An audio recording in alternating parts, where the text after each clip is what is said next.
Après les élections européennes du mois de juin, Madame von der Leyen a été reconduite dans ses fonctions de présidente de la Commission et a constitué son équipe. Nous sommes relativement inquiets de ce qui nous a été proposé, puisque nous voyons parmi les commissaires un commissaire italien, un commissaire hongrois, manifestement hostile à l'Union européenne et membre de partis d'extrême droite.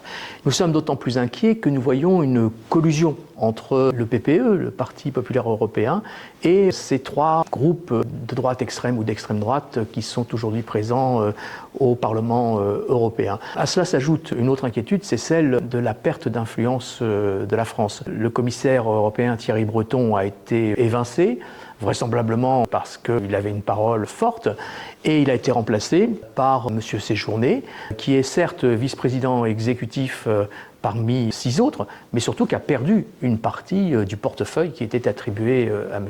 Breton, notamment le portefeuille relatif à l'industrie de la défense, à l'espace, mais aussi au numérique. Ensuite, sur le fond, nous avons aussi quelques alertes. D'une part, plusieurs messages ont été envoyés par la présidente de la Commission et ses partenaires visant à détricoter le Green Deal.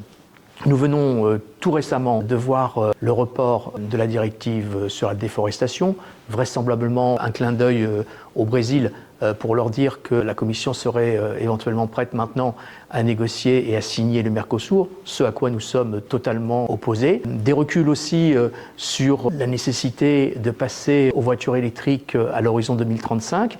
Il y a une forte pression à la fois des industriels mais aussi du Parti populaire européen pour maintenir la production de ces véhicules thermiques qui vont à l'encontre de tout ce que l'on veut faire en matière de protection du climat.